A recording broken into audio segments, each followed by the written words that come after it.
来ましたか。はい。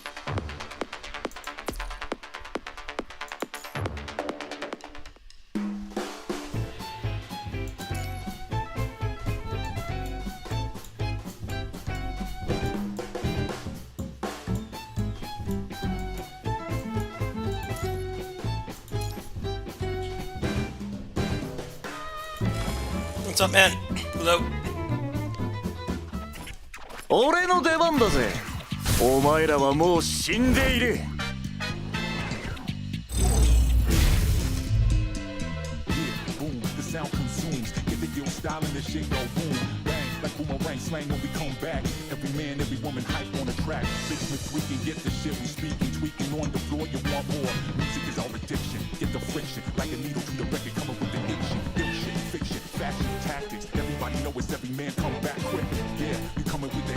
Sound is not dead, resurrected right now.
おいおい、もう終わりか。ただのウォームアップだろ。Oh, I'm alright. Just checking out the new character. I'm gonna play Heartsar after this.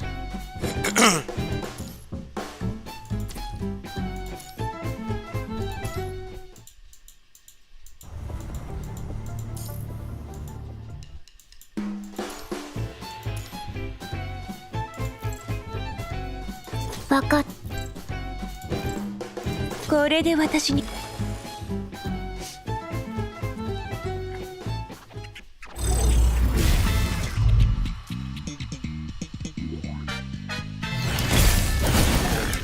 い。お前なんかより始めるぜ。絶望へのカウントダウン。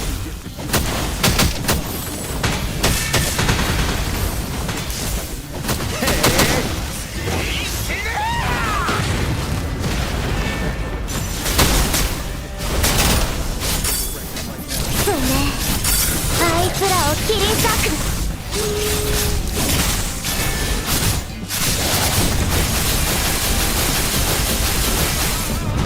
獲物、逃げなさい、逃げなさい。あ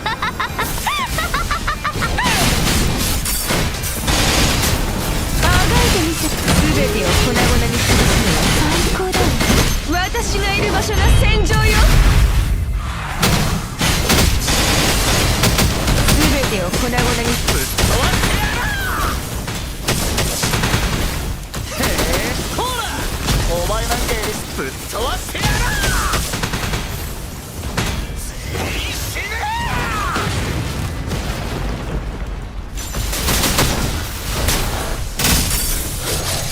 あなたはここへ、あなたの色。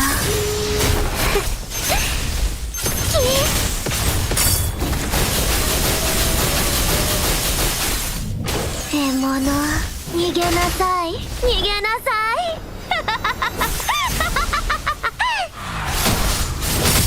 私がいる場所が戦場よ。おいおい、もう終わりか。ただのウォームアップだろ。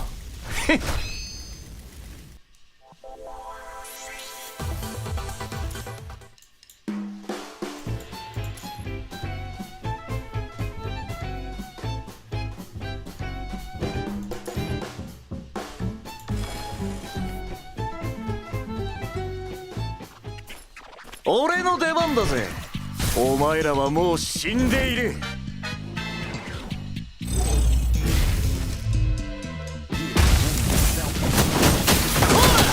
お前なんかよりサンドバッグの方が丈夫だぜ。ぶっ飛ばす。始めるぜ。絶望へのカウントダウン。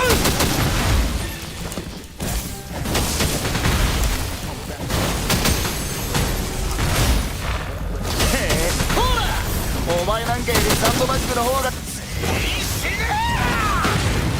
Oh yeah, he did. 私の邪魔をするなんてずいぶんいい度胸してるわね。あなたの色ごめん、あいつらを切り裂く。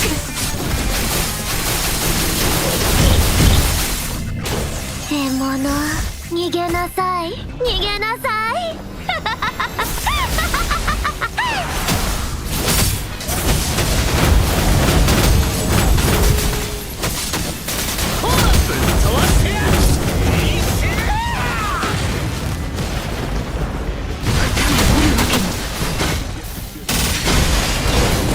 あがいてみせて、ゴミクズ。私の邪魔をするなんて、私がいる場所が戦場よ。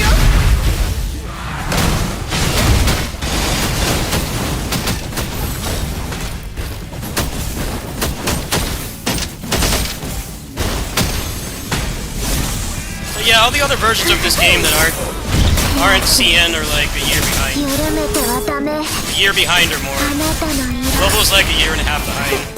そうね。あいつらを切り裂く。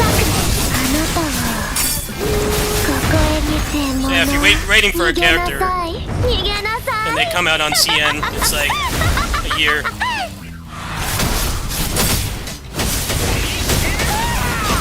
私がいる場所が戦場よ。おいおい、もう I 終わ think りか。ただのウォ I think ー the ムアップだろ。 Japanese server just got Fire Watanabe. I think they have like all male characters on all versions right now, which is really weird because they make like the least amount of money.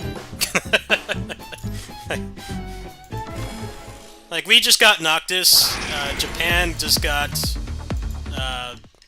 the new Watanabe, and then CN just got Wansha. The new S rank Wansha. So they all got male characters, which is very unorthodox. Ah, yeah, the blocks. 始めるぜ。絶望へのカウントダウン。笑えるぜ。これくらいで俺を。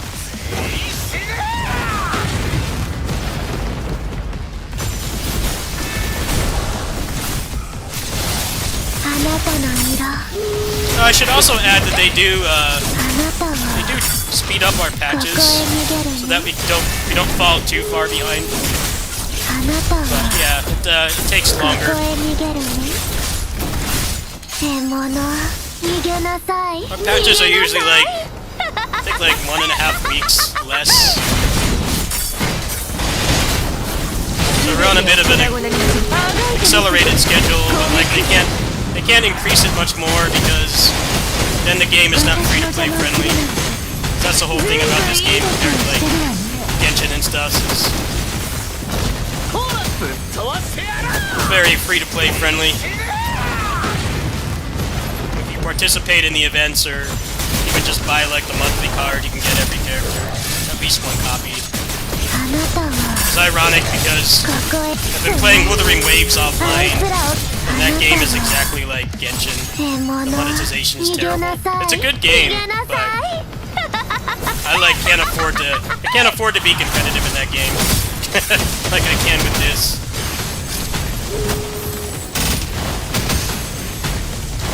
I'm actually really disappointed that they sold out like that. I get that it probably costs a lot more money to run than this, but still disappointing.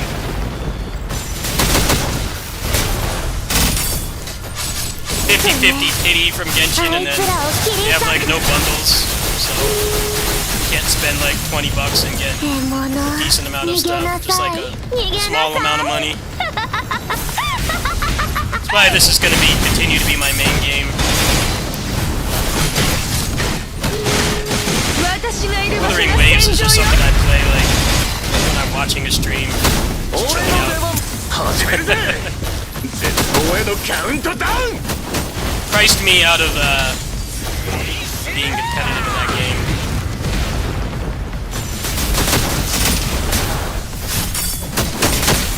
This is more my style anyway, just combat rooms.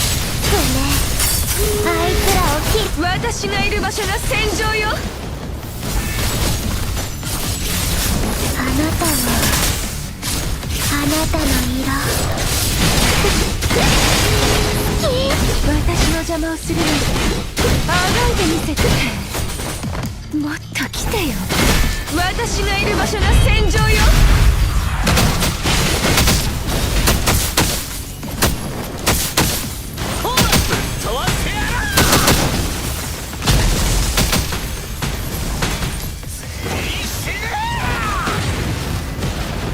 おいおいもう終わりかただのウォームアップだろ Wuthering Waves has good combat, but the optimization is terrible. It stutters like way too much. This game drops frames when you use certain characters. This game's not perfectly optimized either, but at least it doesn't stutter. And it doesn't like drop inputs.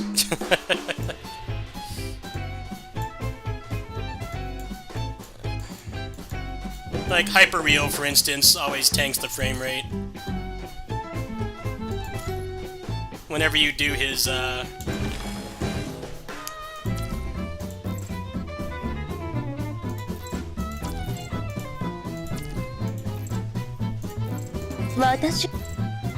whenever you do his super, and he's got all like the after images, like the game drops frames even on this computer.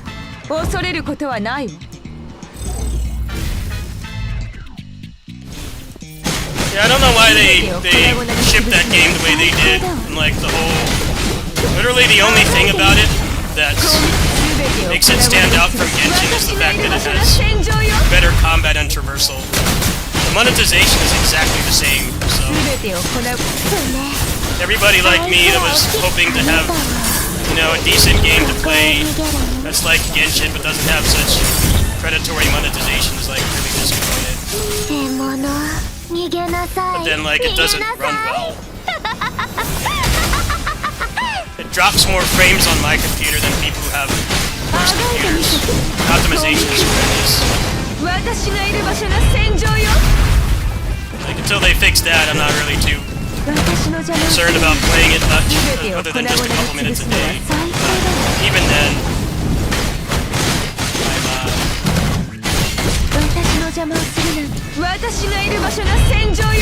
I'm low income, so I don't really want to spend that much money on that game anyway. I get my money's worth on this. Never feels like I waste my money on this game.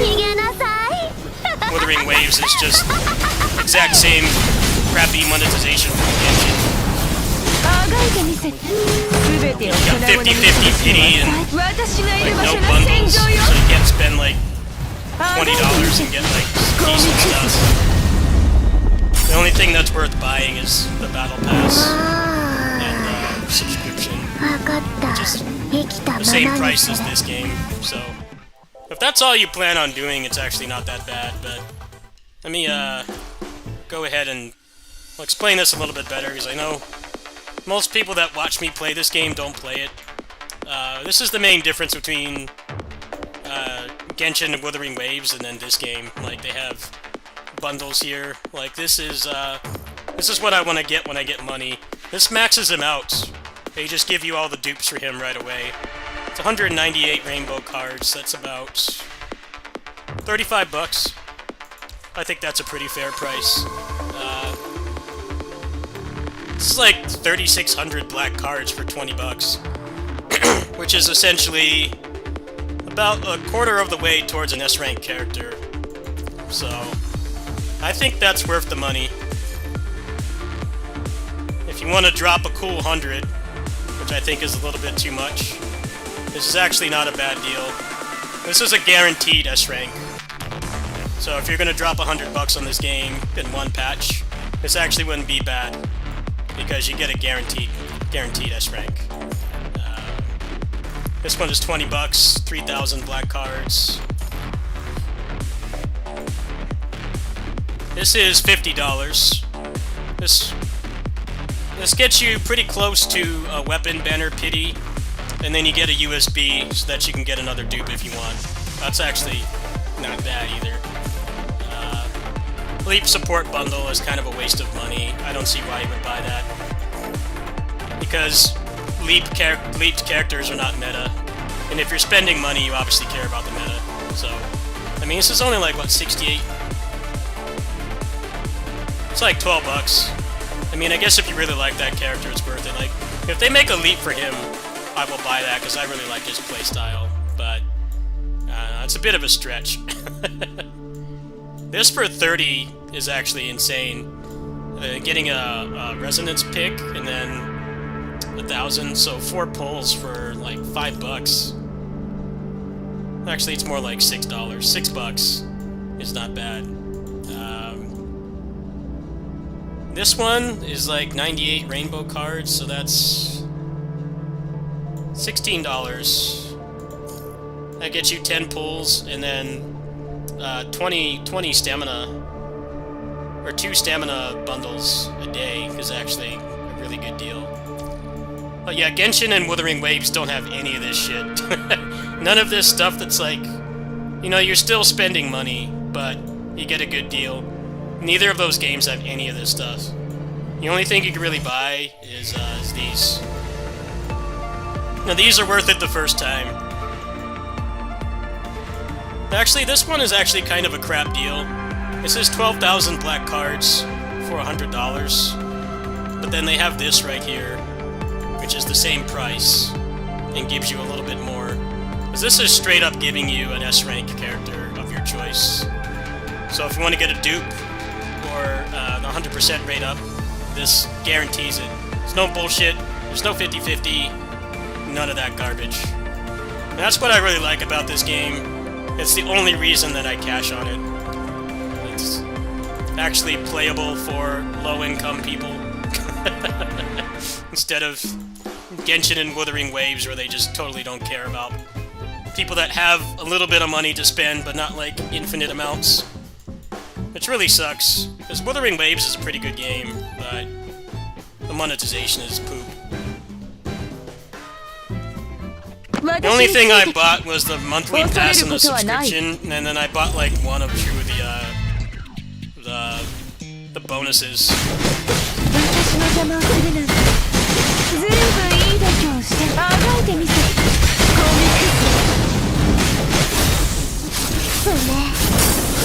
This is the only game I really cash on right now at all.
殊な戦場よ。全てを粉々に潰すのは最高だわ。私の邪魔。あなたはここへ逃げるね。あいつらを切り、あなたの色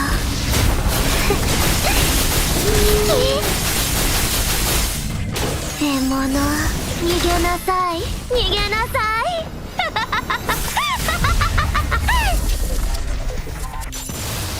うわあ、分かった。生きたままにする。 They had this stupid cat girl, but then they had Noctis, so I think they're forgiven. He's like the coolest character they put in this game in a while. The absolute coolest character they put in.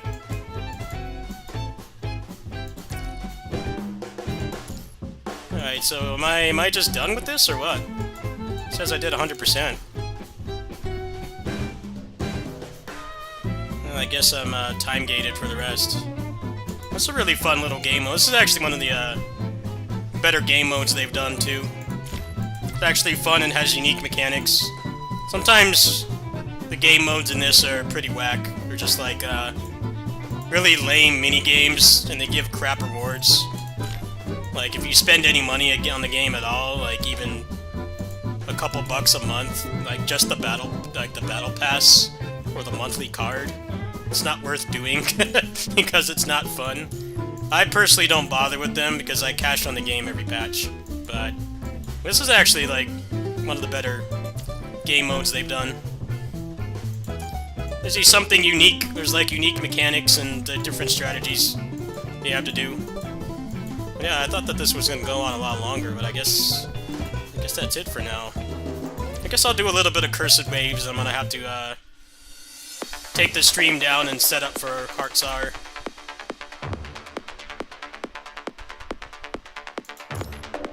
Well, PGR controversy was a disaster launch. But see, they avoided that because it was only available in China. By the time it came to Japan and Taiwan, they fixed all that stuff. The problem with Wuthering Waves is that it's releasing worldwide, everywhere, and it has all those problems. So it's the same thing as this game. It's just it's not reduced to like 1 or 2 regions.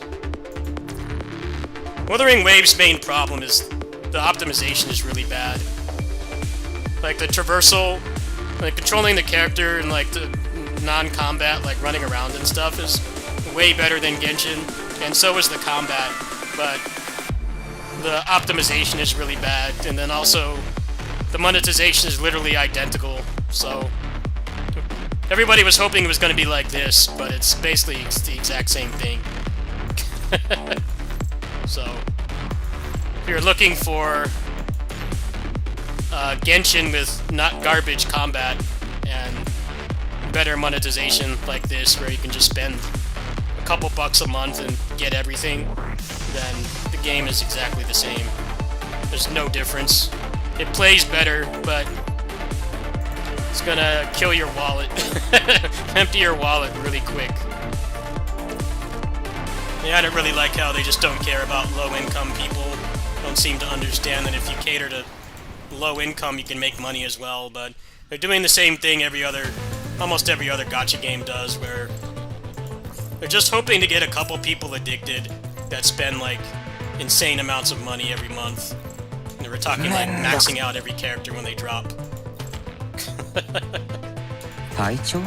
And that's like all they're interested in. They're not interested in like people like me that I don't mind spending real money on games like this. It needs to be worth my while. If it's not, then I won't, or I drastically reduce how much I spend. I spend quite a bit on this over time just because it's worth my money. I don't mind spending 50 bucks on this a month because I get everything. There's no gambling. Well, very minimal gambling. It's mostly, weapon banner is like the worst thing in this game. But the game is so friendly everywhere else, I like don't really mind.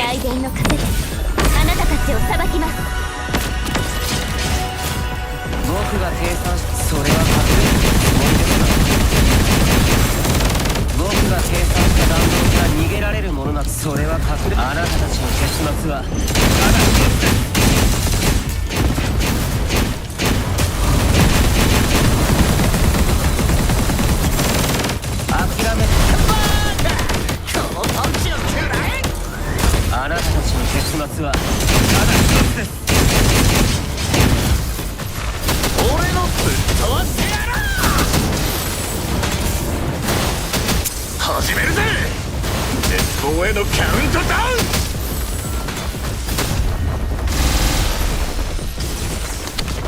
おいおい、もう終わりか。 Well, Zenless Zone Zero just doesn't look much better than this. And because it's a MiHoYo game, it's probably going to have the exact same problem where if you're low income or you're just like not willing to really spend a lot of money on these games, which is more than acceptable, not want to throw your money away on games like this. It's not going to be very fun to play. Because these games, even if you spend a little bit of money, they become way more fun to play. Like, DFO is a good example. The thing about DFO is you can't directly buy power. You're mostly like buying packages to sell to other people, which is essentially legal gold buying, right? You buy the package, and you sell it to somebody, you make a cool couple million, which is way faster than if you were farming the gold just by playing the game. But like all the actual character power is tied to actually playing the game. You can't just spend like $800 to get a maxed out character. The thing about that game is it's mostly the way that they get you to spend money on that game is the cash out. Like you need the item storage space, like for your character and stuff, to enjoy playing the game. It's only like $10, but like if you spend that $10, $10-20, the game is so much better to play.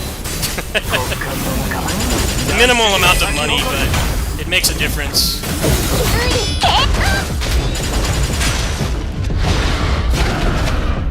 Yeah, I'm playing PGR for a bit. I'm gonna shut the stream down and play some Monster. I just got back from working at my neighbor's house. Let's see who we got for S ranks this week. Bianca and actually kind of crap choices. Oh well. She's my strongest character, 7,500 battle power. She just came out last patch. She's actually in pretty good shape. Almost 7k.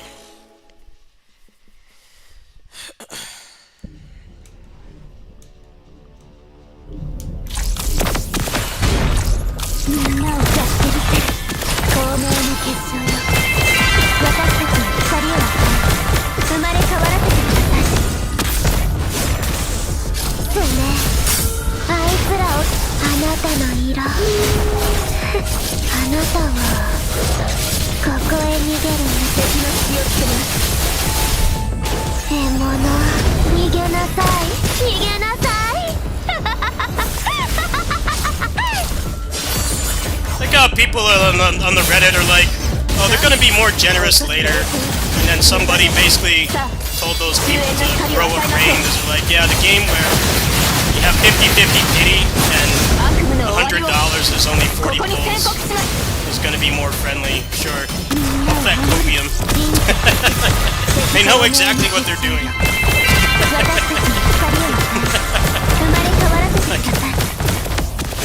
If they were going to be more friendly, they would have just made it like this game. That they just straight up copied MiHoYo monetization where you get a crap value for your dollar. Like, they're not going to be more friendly. The only thing I could possibly see happening is the next patch maybe introduces bundles, but I find that to be highly implausible.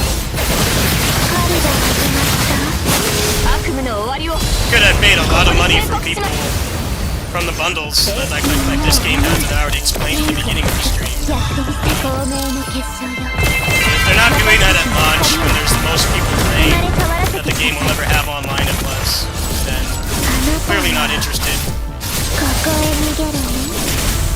So I was going to give the game a fair chance. It is a decent game, but MiHoYo monetization being copied verbatim really makes me flaccid.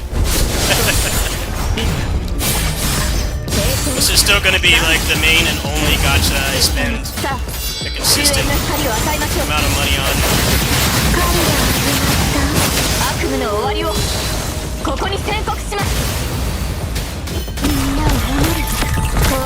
結晶よ。私たちの光を与え、生まれ変わらせてください。They also lost a lot of money from the terrible not monetization, but optimization. They lost a lot of money from that too. A lot of people have already quit because it runs so poorly on like 4090 and 13th gen processors. I think that's a more than justified reason to not want to play the game. If you spent that much money on your computer and you can't even run a mobile game. I think people are justified in being impatient with something like that. It definitely sucks when you come out heavy hitting with a really good computer and you prepare for games like that and they still run like garbage. I can't blame anybody for like hopping off it for a while until that stuff is fixed. I think I totally understand that. It's one thing, there's definitely a lot of people that are on like 8-year-old phones and complaining about it. It's like, well, that's not entirely the game's fault. You need to upgrade your hardware. There definitely is some of that, but for the most part, it's people that have more than capable computers or phones, and it's not running the way it should be. Alright, well, I think I pretty much did everything on this for now. I finished this earlier. If you guys want to see this, you can watch the video I put up a couple hours ago.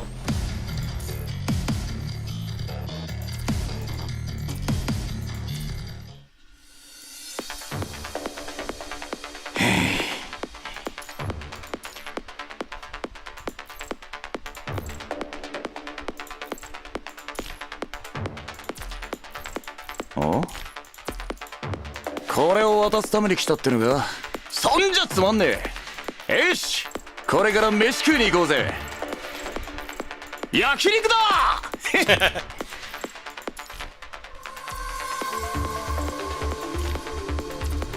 Well, the problem with Wuthering Waves is they don't freaking compile shaders. It has traversal stutter and shader compilation stutter, which I'm getting really tired of.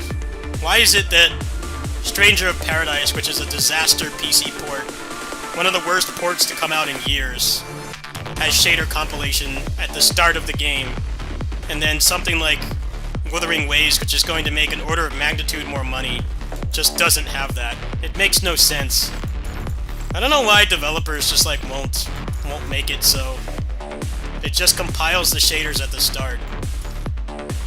Especially something like that where the whole thing is like getting people addicted so that they spend money every patch.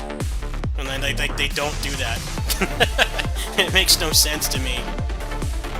It's one of the worst things about being a PC gamer is shader compilation stutter. Basically, it means that your first playthrough is going to stutter constantly, and it's not going to be fun to play. And like, why don't you just compile the freaking shaders at launch? The first time. It's crazy that I've played like so many niche Japanese games that do it. Wo Long does that. Samurai Warriors 5 does that as well. And Stranger of Paradise. They all compile shaders at first boot. But Wo Long and Stranger of Paradise are both pretty bad ports.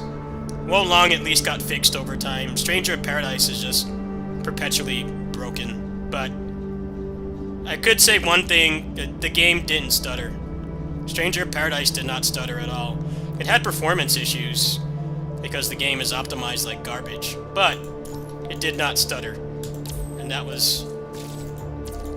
I won't say that was enough, but it's acceptable. It's acceptable.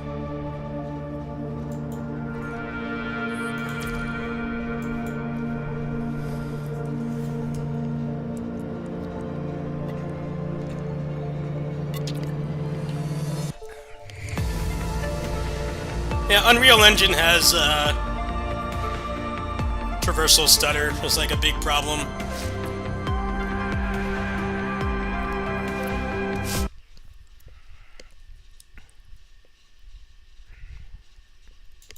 But they also don't compile the shaders, so like every time you do something it's going to stutter, which is just I don't need to explain how bad that is.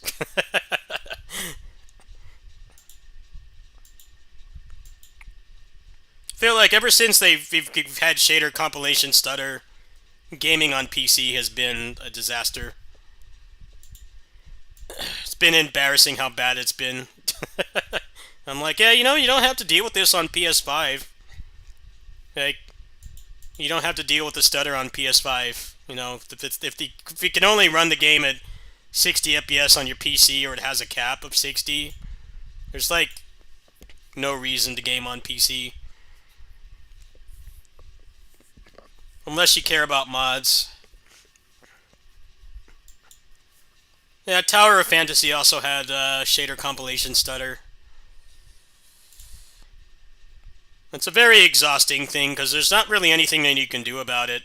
The most that you can do about it is have a really good processor, which will mitigate... it'll mitigate how much the stutters affect your gameplay. Like, for instance, on this computer, when I compile shaders for like a PS3 emulator, it like barely stutters at all because the processor can take up the load to the point where it stutters a little bit, but like I can still play something like Basara and have like minimal problems.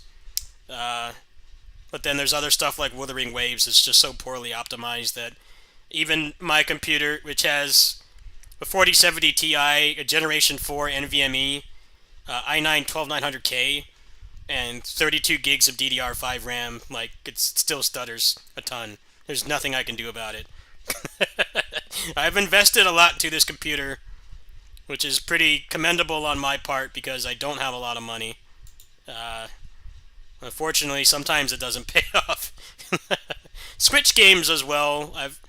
Ever since I got the 12th gen processor in here, shader compilation stutter on Switch games was like pretty minimal. Usually just like play a level or two and it's all ironed out.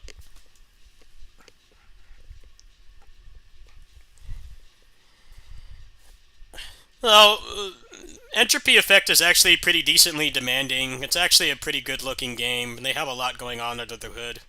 I don't know if that's entirely your computer. It's like that game is verified on Steam Deck, and especially if you put on the Entropy Effect to make it spawn more enemies, it like doubles the amount of enemies. It can't maintain 60 FPS, especially if you're like playing it as intended. It can't maintain it. It drops frames a ton.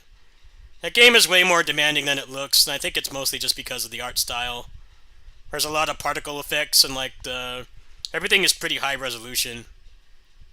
You actually need an above average computer to play that game, ironically, even though it looks like you shouldn't, but you actually do. I play that game a lot on Steam Deck. Like, I don't often stream it, but I do play that game pretty regularly on deck, and it does crap out and drop frames.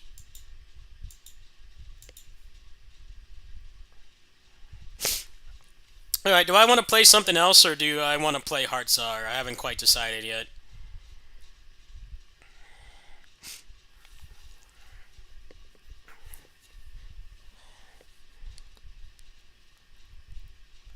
I don't know, I feel like if you have a computer with like the last generation of stuff, you should be able to run everything. But unfortunately, that's not the case. We've got games that have like GPU memory leaks. We've got stuff that's CPU bound, or stuff that has way too high usage for the kind of game that it is. It used to be the case, but it's not really anymore. Like, we're only just barely now, like this year, we're getting to the point where 8 gigs of VRAM is not going to be enough to play the latest games. 8 gigs of VRAM was fine, in my opinion, until sometime this year, within the last couple months. Like, the next couple games that come out, 8 gigs of VRAM is not going to cut it. That's why I upgraded to 16. Like, nothing I play right now needs it. Wuthering Waves is really funny because if I play that game right now and I show you guys the stats, in the upper left-hand corner with MSI Afterburner, you can see that my computer's not taxed at all. It's not taxing my computer. The stuff that I have in here is like overkill. It's overkill for that game, but it still stutters and drops frames like crazy, which means that it's a bad port. Like, I was looking at that game, I had MSI Afterburner up, and it's like, the computer's like 35% load, which means that it's like barely even working to render the game, but it still stutters.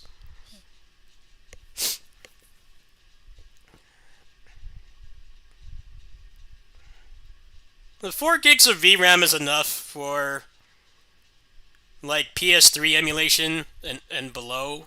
It's enough for like pretty much any indie game that you can play that's not completely optimized like garbage, or is not like an open world survival crafting game. Like that's more than enough. It really depends on the kinds of games you play. It's even good enough for a vast majority of the Muso games that are on Steam, with a couple exceptions. It's nowhere near enough for like Dynasty Warriors 9. You can't run that game. You could run like probably Orochi 3 and Orochi 4. Pirate Warriors 3. Pirate Warriors 4 is a bit of a stretch. But then like the ones that are really poorly optimized, like Arslan Muso and Spirit of Sanada, no way. You can't run those games. Switch emulation is going to depend more on your processor. Emulation is more CPU bound. That's why the Steam Deck, I was just playing, they just did an update for the PS3 emulator that makes it run better on low power PCs. I was just at my kitty sitting job and I was playing Basara, and like it did make a noticeable difference, but that game can barely run on the Steam Deck. Like it's on a case-to-case basis. There's some maps in that game that are really demanding, and then there's others that it can run perfectly, like Lock 60. I was doing a little bit of testing while I was working over there after I fed the cats, because I was trying to see if it was worth doing another video about that, because I already did a Muso on Steam Deck video last year. The Muso games in general, all of them are really hard on the CPU. So if you have a good processor, that's going to be working a lot harder than the GPU. But unlike the Steam Deck specifically, emulating Muso games is kind of a disaster. There was only a couple that I could emulate that had acceptable performance, mostly Basara. Gundam Reborn actually works decently. Fire Emblem Warriors on Switch works pretty well. So does Hyrule Warriors. That's about the cap. Anything more than that, it's not going to run much better than the Switch. So you got to decide if it's worth it. Me personally, I already bought the games. I already paid for them, and they're all legally dumped from my actual Switch. So I have like Fire Emblem and I have Hyrule Warriors on there because those actually run better than the Switch on the Steam Deck. The other stuff was like not enough to warrant running it. Like if I'm just gonna play it portable, I would just play it on the Switch. It greatly depends. I haven't really wanted to get another portable PC because the battery life is really shitty on all of them right now. I was watching a Digital Foundry video about battery life on AAA games on the most powerful PCs, which is like the IO Neo Zen or whatever it's called, the ROG Ally Z1 Extreme, and then the Legion Go, and they're all like 90 minutes. Like those things are garbage if you only play AAA games and you don't have some kind of job or lifestyle where you have access to an outlet. So, if you're like a security guard and you're like a firefighter or something, and you spend like a lot of time just like sitting down next to an outlet, it's fine. But like if you're somebody that's traveling or you're commuting or something on the bus and you don't have access to an outlet, like those games are trash to play on there. If you play indie games or smaller stuff like I do, the battery life is fine. But if you want to play the most high fidelity stuff, it's pointless. It won't even get you home. Like, I imagine, like, there's probably somebody on the train in New York right now playing, like, Cyberpunk on that thing. And that thing's going to be dead by the time they get home. It's pointless. Meanwhile, if you play, like, a low-power game like Vita emulation or, like, SNES emulation or open BOR games like Final Fight LNS Ultimate, you can get, like, 7 hours. It actually can last you through an entire workday. But as soon as you start to play like Cyberpunk or something, it's like an hour battery life. It's pointless. The new ROG Ally X, I think it's called, is supposed to have like double battery life. They're advertising double battery life, which would mean it would still be crap for like a big AAA game. You get at most like 3 hours. But for the kind of stuff that I play, smaller niche games, I play a lot of indie games. I do emulation. I do a lot of PC gaming as well, but like not super high fidelity stuff most of the time. That you probably could get like 7-8 hours, I'm estimating. But yeah, it really depends on what you're gonna play and like what your lifestyle is. Or you can use a power bank, I guess. But a power bank on a big AAA game is only going to provide about 2 charges, so that's maybe 4 or 5 hours, which for some people might be enough. But most of the stuff I play, I can get 3 to 4 hours of battery life because I play a lot of smaller stuff. I don't play a lot of big games. You guys want to see... I'm going to go ahead and switch to Heart Czar, which is going to require me to turn off the stream, but I'll do a little bit of a benchmark. Let me get Afterburner up. Give me a sec. Let me get Afterburner up. You guys can see a little bit of... I'll do a little bit of a stress test really quick with what I've got installed.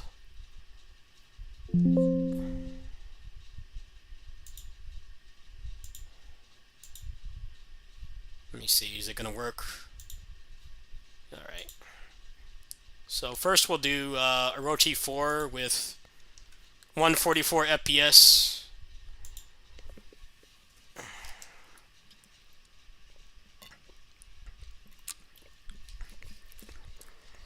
Yeah, I find it really hilarious that they advertise those portable PCs with the worst games to run on them, which is like really big modern games. It's completely useless.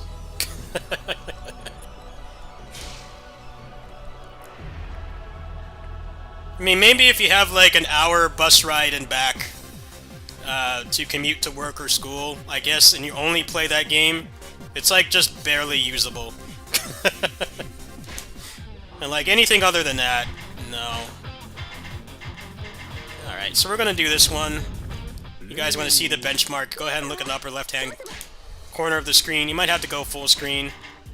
It's gonna be a little bit small.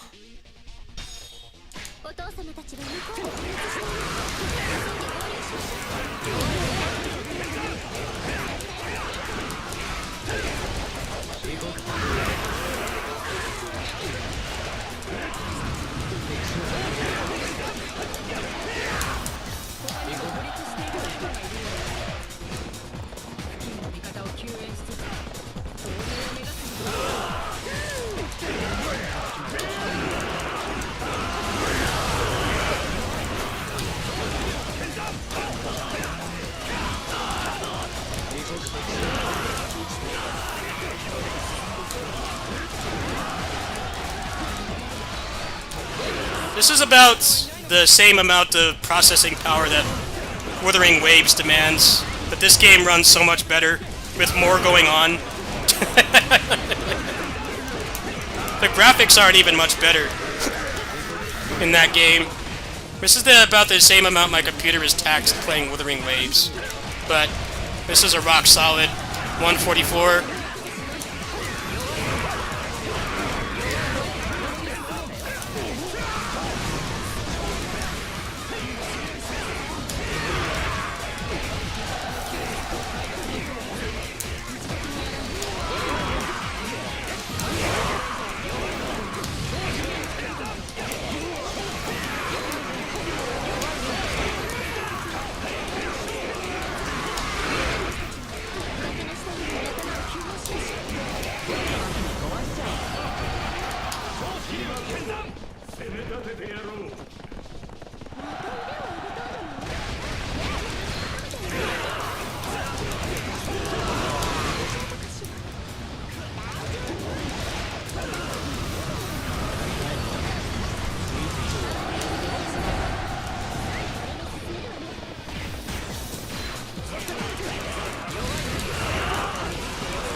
By the way, this is with a number of mods.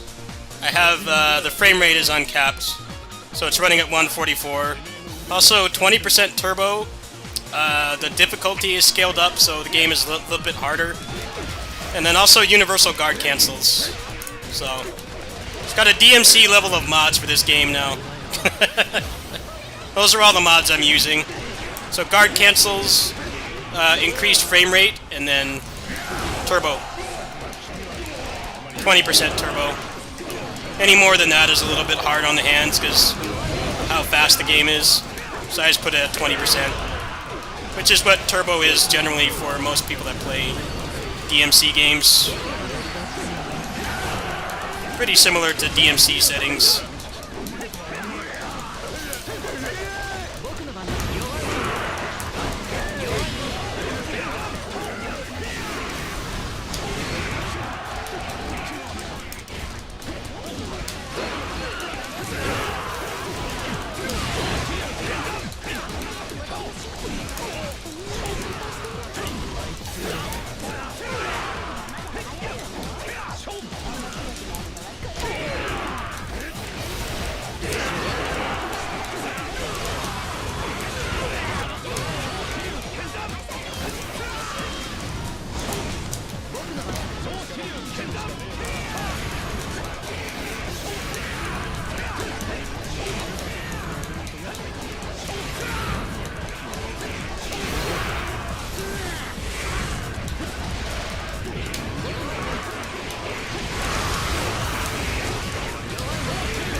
This is Warriors Orochi 4.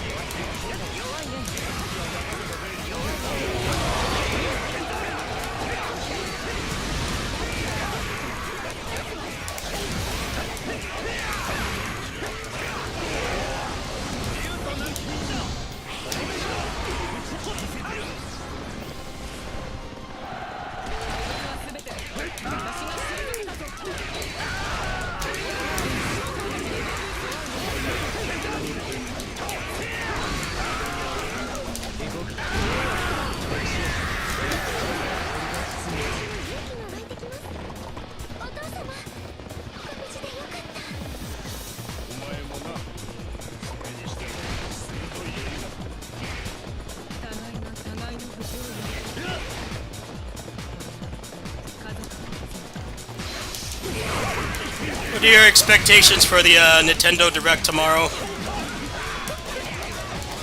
They already said they're not talking about the new Switch, so I expect basically nothing. But then again, the shit that they announced that I'm like actually interested in is usually the non-AAA stuff. Like when they shadow dropped the Capcom Beat 'em Up bundle a couple years back, I bought that frame one. That's the kind of stuff I'm interested in. I expect people that are going to be thinking there's going to be a lot of AAA games left on the Switch are going to be really disappointed.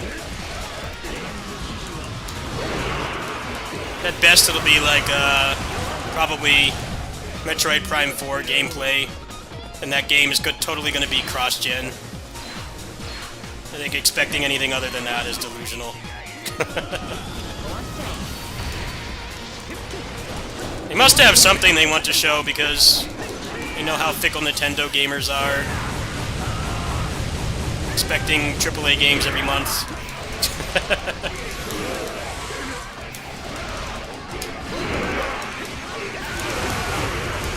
I haven't turned mine on since like months ago. There hasn't been anything to play on it that I can't play on here. I'll get that Turtles roguelike. That's going to be timed exclusive for some reason. I don't know why they think people are going to care about that game that much. But I'll get that one next month. I'm a sucker for a decent roguelike. I've heard it's a pretty good game. It's an Apple Arcade port, so it's not like actually a new game.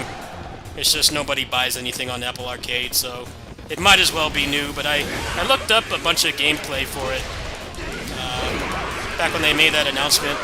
I was at the last Direct. Looks like something I might enjoy. Probably not going to be a top-tier roguelike, but something to play. Gaming schedule's pretty free until August, the end of August. And there's going to be a lot of stuff coming out that I want to play.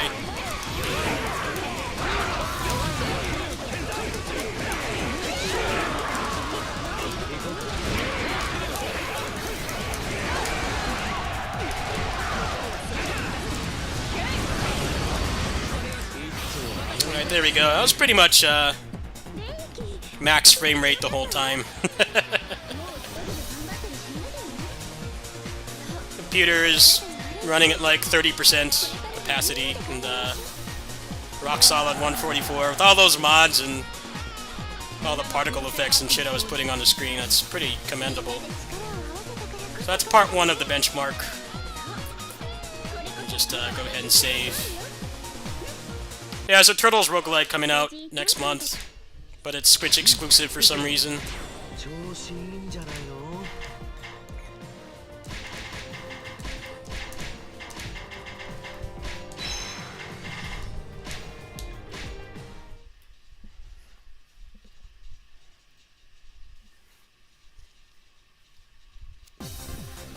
This game on Steam Deck, you can get about 2.5 hours.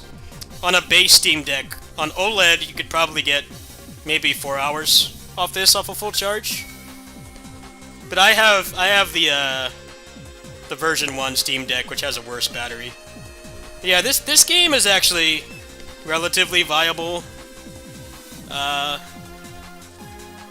This game is relatively viable to play without a charger because you can get about 3 hours out of it. Orochi 3 can actually run below the total power, the max power, the power draw. It's called total drawn power, TDP. You can run that at like 10 watts, and you can get like 4 hours out of a stock Steam Deck. So that game is also really good to play as well. If you can find Orochi Z, you can get like 5-6 hours out of that game. That's the tier list for viability for Steam Deck Muso games. Pretty much those 3 are the best battery life. Alright, let's move on to part 2 of the benchmark, because I actually want to play Heartsar before it gets too late.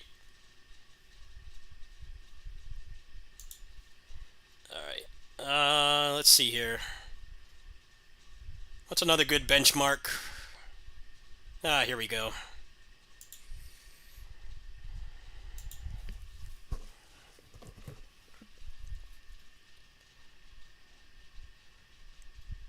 Yeah, the beat-em-up bundles was actually, like, good ports, too. The only thing about the beat-em-up bundle that was kind of a joke was the fact that they advertised online, and then if you had more than 2 players, it had unplayable amount of lag. Like, not nitpicky amount of lag, it was unplayable. It stuttered constantly, and they never fixed it, so... It was crap for that. You know, if you were going to play it with your squad, or family or friends or partners or whatever that don't live near you, and you had more than 2 of them, that's useless. You're better off just playing on MAME. But I think that's such a small amount of people that actually bought it that it didn't get that much complaints about it. But yeah, the net play was kind of trash for more than 2 players. It's basically worthless. I don't know why they even had 4-player support for some of those games if it was gonna act like that, but there's actually only a couple of games on there that even have that support in the first place. But other than that, it was a good port. It had a decent amount of good features. It also had like barely any input lag, which is the thing that you got to always care about with those retro game ports, because a lot of times the input lag is worse. Input lag is worse than just playing it on emulator, and it's like at that point, why even buy the game? Let's go ahead and max this out.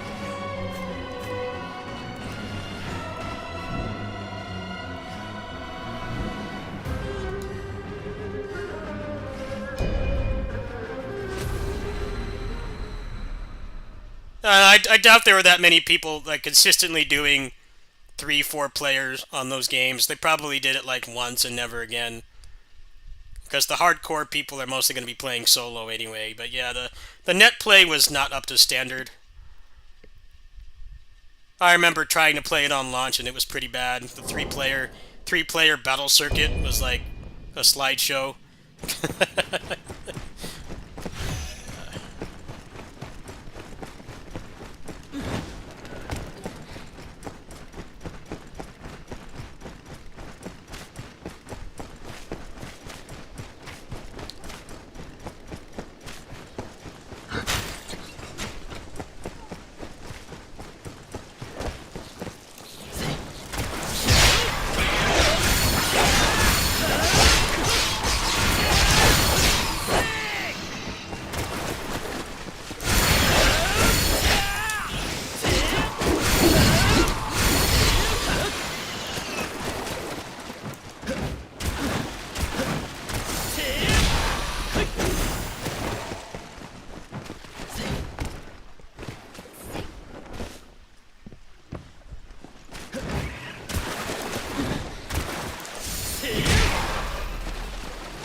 I mean, realistically, if you play that game online, you're really only going to be playing with one person.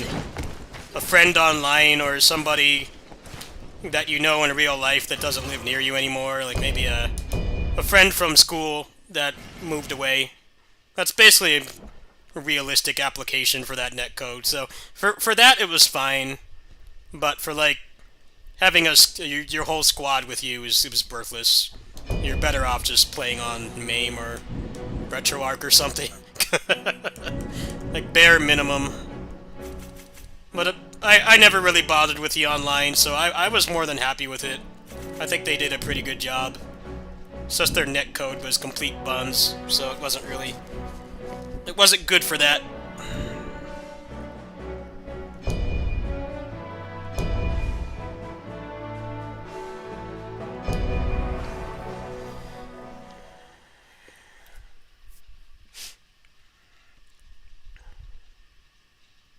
It's pretty hard to find 3 people that want to play a beat-em-up at the same time, so I think they deserve a little bit of slack.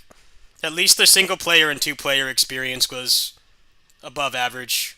It had like no input lag and a lot of nice bonus features, and 2-player was fine. I think that's enough for most people.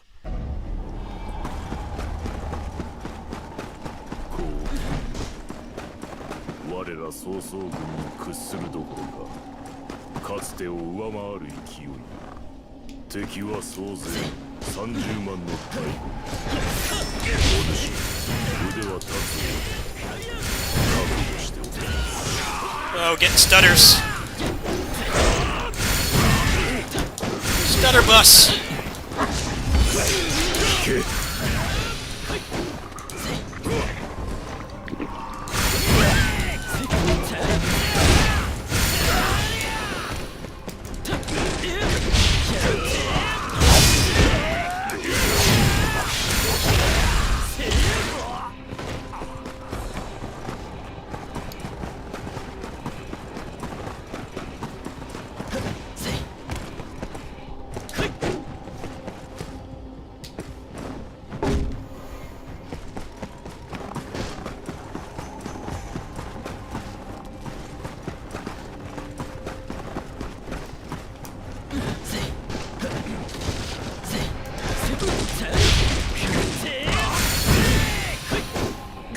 I think I turned on one of the options that makes it run really bad, because this port is still pretty terrible.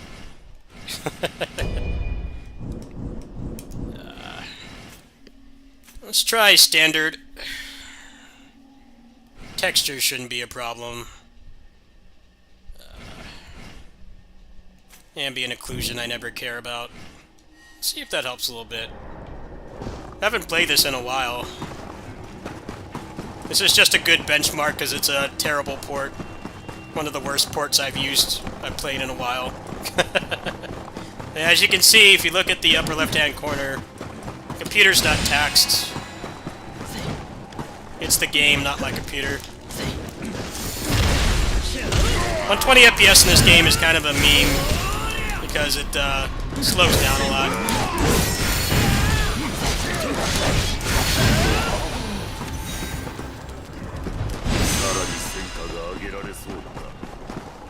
Alright. Moving on.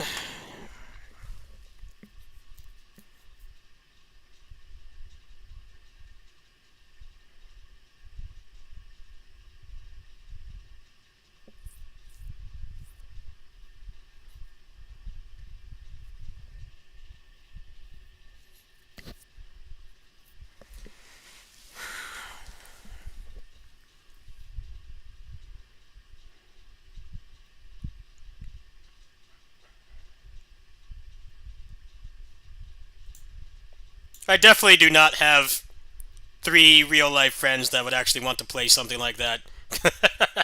I definitely do not have that. Most of the friends I have that would want to play stuff like that are like friends I've made through the channel that, of course, don't live anywhere near me. That's like nothing but a pipe dream. That's not something that's ever going to happen. Luckily, I have done... I did Parsec Fight and Rage with 2 people on here before, and that was actually a pretty good experience. I don't know if my friends had good internet enough for it or not, but I actually did try that. That was more than playable. It wasn't too bad. All right.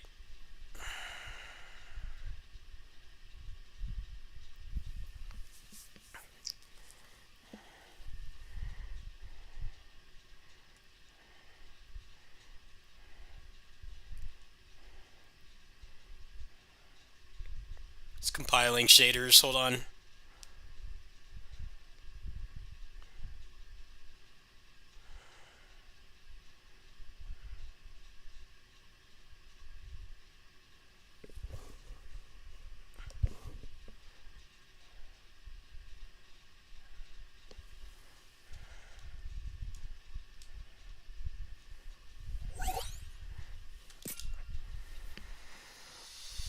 Why is the CPU maxed out?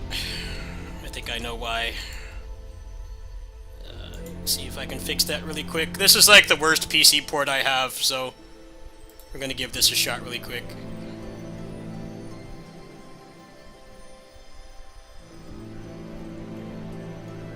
Yeah, you have to turn off E-cores on this game, otherwise it stutters like crazy.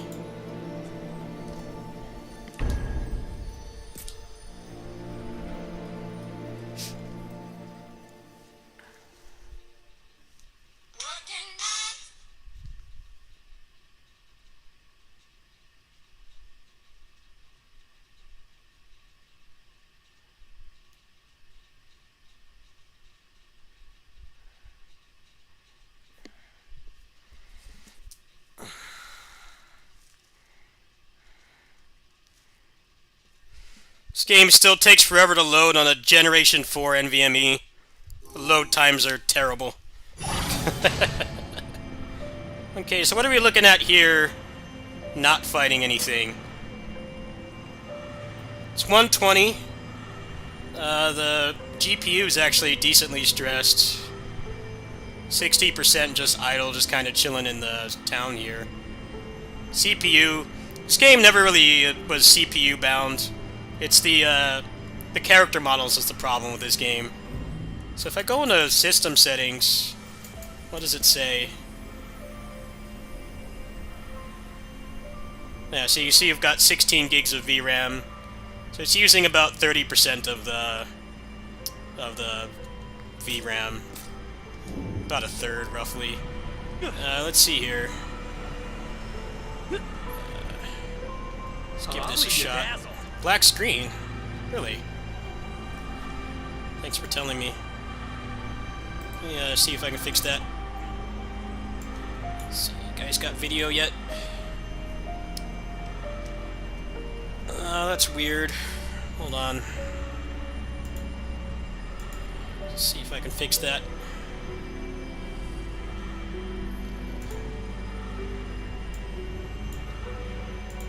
You guys have video now?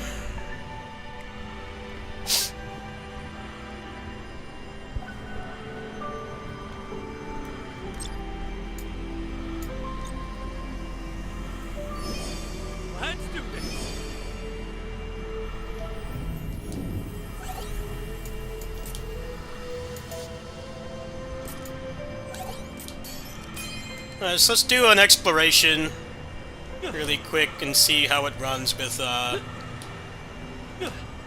bunch of stuff going on. Give it a shot. Problem with this game is if you go 120 FPS and if the game drops any frames at all, the whole game slows down. And I don't mean like frame rate lag, like the game literally runs in slow motion. So this is going to be the ultimate test of the new computer. Can it maintain 120 FPS? So 120 FPS in this game is kind of a joke. If you can't maintain locked 120, you're better off just playing on 60. Because the engine is just complete trash. Can't wait to see what's in store for us. So far, so good.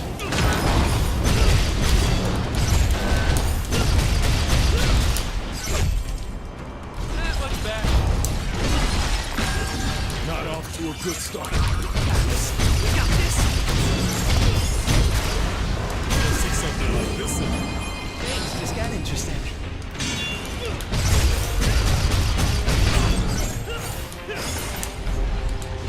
Sorry.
Zero playtime. The funny thing about that is people actually like arcade games. They just don't know what an arcade game is. And the reason I say that is because stuff like Vampire Survivors and Hades are so popular. And those are basically just arcade games. They're arcade games with added engagement tactics. Like, you know, the roguelite stuff. Like, you play and you beat a run and you get stuff, but if you die, you also get stronger. Those are arcade games. They're modern arcade games.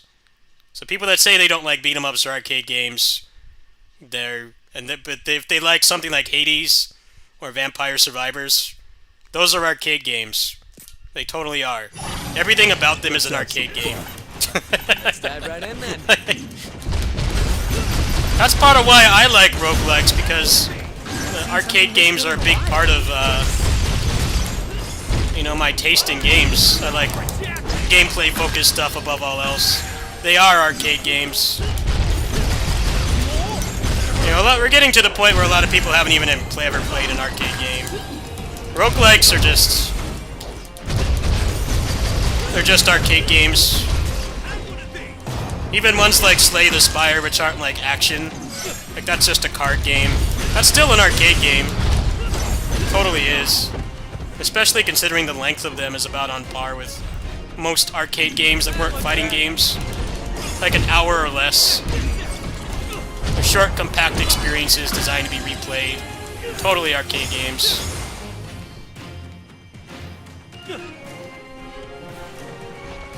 But yeah, the arcade is a really big part of my taste in games. We're a few steps behind.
Alright, We can so breathe.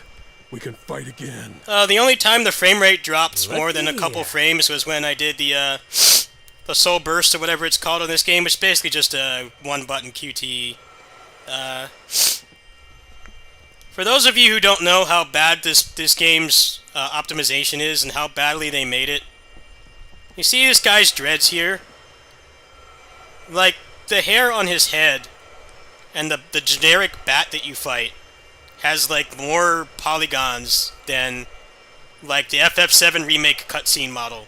I'm not talking about the gameplay model, I'm talking about the one that they use in cutscenes that looks photorealistic. Like, you can, like, almost see his pores and stuff. Like, Cloud in that game, in a cutscene, like a high-end cutscene, has, like, less polygons than him, this guy with the dreads. Everything has way more polygon count than it's supposed to. And also, the soul burst animation is insane as well. It's, like, really hard on the computer. It's hard on the console, too.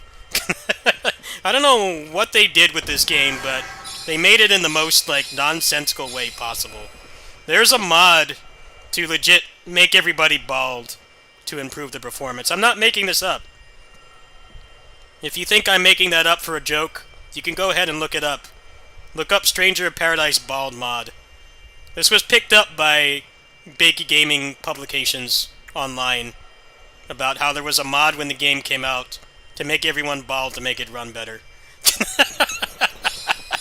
This complete, like, clown shoes optimization. I don't know why they made the game that way. But yeah, this game is actually a really good benchmark. It's actually better than something like Cyberpunk. The Cyberpunk is, like, at least somewhat competently developed. This game is a complete disaster. That's why I have this game installed right now, because this is, like, one of the ultimate tests of the new computer. But yeah, that was pretty good. I did a big open area and it didn't drop much. Also, that part that was in the city is also really hard on the computer as well. Alright, well there you go.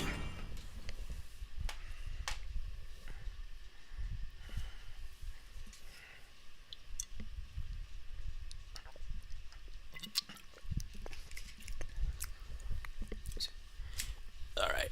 Was there anything else I wanted to do? I think that's the extent of the really crappy PC ports that I have right now. And no, Dynasty Warriors 9 doesn't count. Dynasty Warriors 9 is more of a Arkham Knight situation, where only the best stuff that came out at the time could run that game because the optimization was bad. Once stuff came out, like, after that game released, so meaning anything past 2018, that game runs perfectly fine. There's no problems. I don't even have that game installed right now anyway, but I'm sure some people will probably ask about that. I'm like, I haven't had any problems running that game since my last computer upgrade, which was a couple years back. Spirit of Sanada is also another good PC benchmark because that port is terrible. And you need an order of magnitude more computing power to play that than you should. Which is why they never put that game on sale. I find it really hilarious. That's like why they never put that game on sale. I'm almost certain that's why that game never gets a discount on Steam, because they know the port is completely jacked, and they don't know how to fix it, or they don't want to allocate resources to fix such an old game that no one's playing. But yeah, on my last computer build, I could run that game rock solid, 60 with no drops. So that's another game I'll need to do. I'm actually going to do a 4070 Ti Super versus the worst PC ports video. So, like, all the really bad Japanese PC ports that I have. So pretty much the stuff that I just played. Stranger of Paradise, Wo Long, Wild Hearts, Spirit of Sanada. I think that's pretty much it. Like, the worst ports that I own. I'm not buying anything for this. It's only things I already own. Anyway, I'm going to go ahead and turn off Afterburner. And I'm going to go ahead and do PGR really quick. And then I'll turn off the stream and we'll play a little bit of Heartsar before I go to bed. So, you go ahead and do that. Star Ocean 6. Star Ocean 6 got a lot better when they removed Denuvo. The stuttering almost completely disappeared. When they got rid of Denuvo, it ran a lot better. I played that game, what was it, like middle of last year? That was on my old computer build, and it never dropped any frames.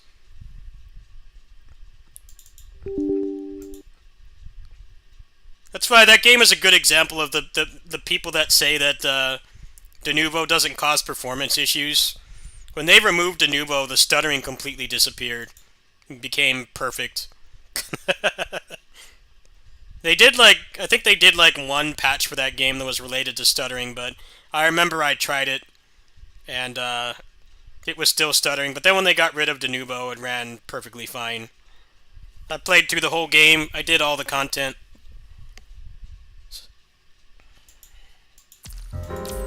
Alright, let's go ahead and do this really quick, and I'm gonna play some Heartsar.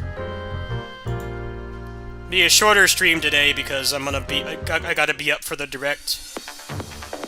So just burn through this really quick and we'll hop on Heartsar. It's going to require a stream restart.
Well, it wasn't entirely Denuvo.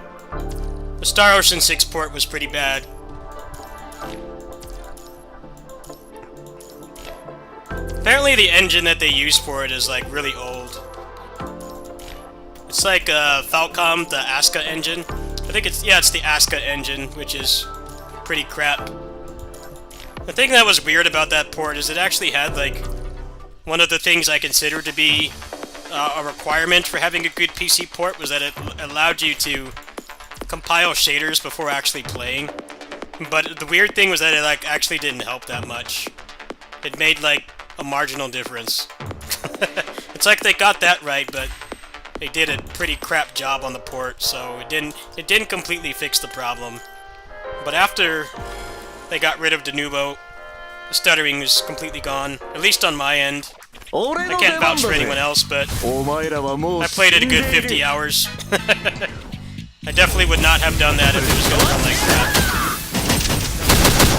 始めるぜ絶望へのカウントダウンおいおいもう終わりかただのウォームアップだろ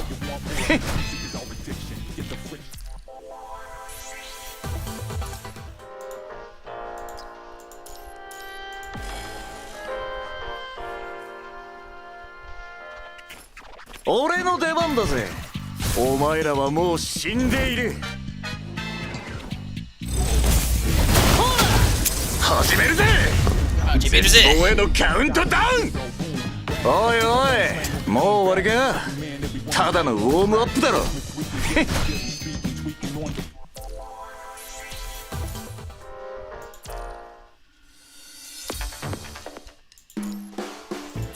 Oh, there's a hard mode. I didn't see that. Okay, let's do this for a bit.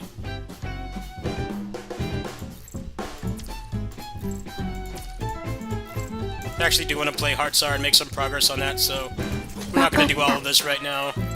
Just some of it. 私めんどくさ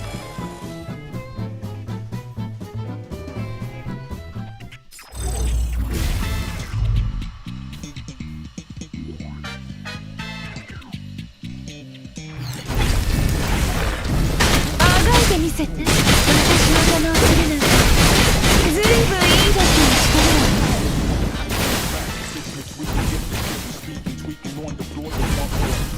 私がいる場所が戦場よ。全てを粉々に潰すのが最高だわ。笑えるぜ。これくらいで俺を殺せると思ってんの？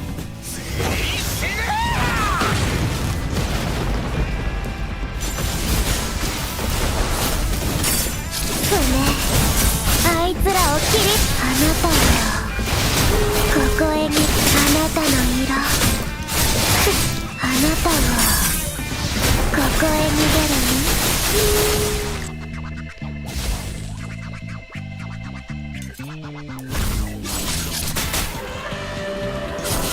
獲物、逃げなさい、逃げなさい。あがいて私の邪魔をするなんてずいぶんいい度胸してるわね。ぶっ飛ばすコーラ。へえ、知りてえのか。コーラぶっ飛ばしてやる。おいおい、もう終わりか。ただのウォームアップだろ。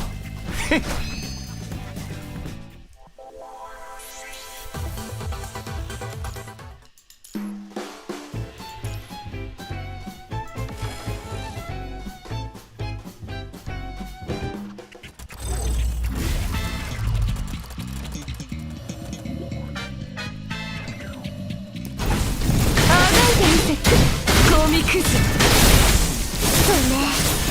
あいつらをあなたの色好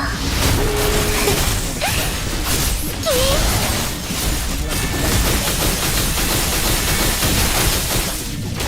獲物、逃げなさい、逃げなさい。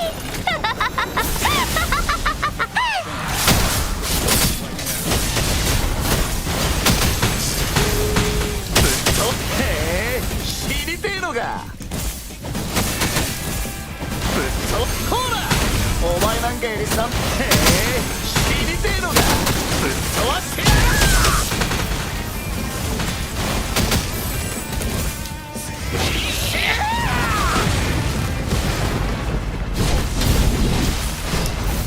あがいてみせて。ゴミクズ。私がいる場所が戦場よ。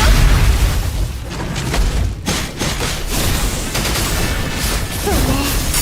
あいつらを切り、あなたはあなたの色好き。落ち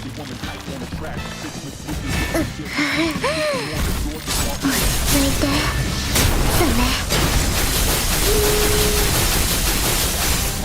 獲物、逃げなさい、逃げなさい。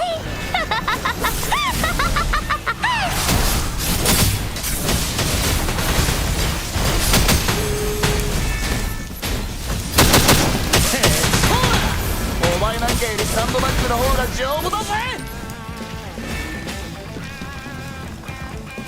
笑えるぜ。これくらいで俺を殺せると思ってんの？もっと来てよ。あなたはここへ逃げるね。そうね。あいつ獲物、逃げなさい、逃げなさい。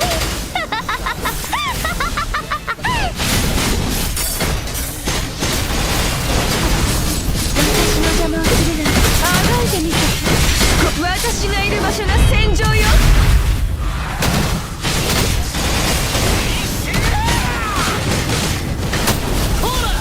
お前なんかよりサンドバッグの方が丈夫だぜ。おいおい、もう終わりか。ただのウォームアップだろ。Oh wow, Time restriction on that's pretty tight. I'll do the rest of this later. Let's go ahead and do Pain Cage, and I'm gonna go ahead and switch to Hearts. Let's see here. I think I only gotta do like one fight right now. I use default layout, yeah. All defaults, nothing fancy.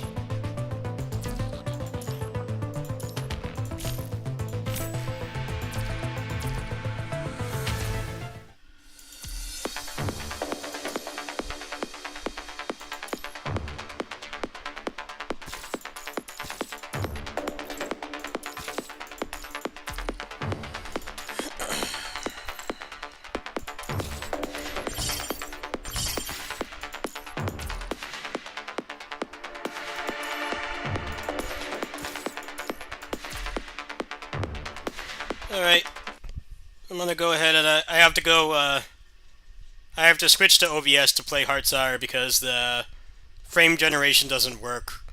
Well, the frame generation works, but XSplit doesn't pick it up. I talked to their support team because I am a premium member. I have a premium license for XSplit, meaning that there's no ads or watermarks or anything, so I prefer to use XSplit. I think it's a better program than OBS personally, but for playing the frame-generated stuff, like the Tales games on Vita, I have to use OBS. So I gotta kill the stream really quick. I'll be back in a few minutes. Also, I forgot to pin this, but I'm really struggling with bills and stuff right now. If people want to support me, there you go. Let me go ahead and I gotta kill the stream, and I'll be back in like, I don't know, a couple minutes. Try to do like maybe one dungeon on Heartsire tonight, and then probably get to bed because I gotta be up for the shovelware direct in the morning. I do have a little bit of money saved up for any potential shadow drops. I've got like $40 to my name right now, so I can spare a little bit because my neighbor's gonna be paying me next month. So I have a little bit of money saved up, but I doubt that they'll have anything I'll really be super crazy for. But in the event that they do, I will go walk to the store and go get a gift card. And anyway, there's the link if you want to help me. I will be back.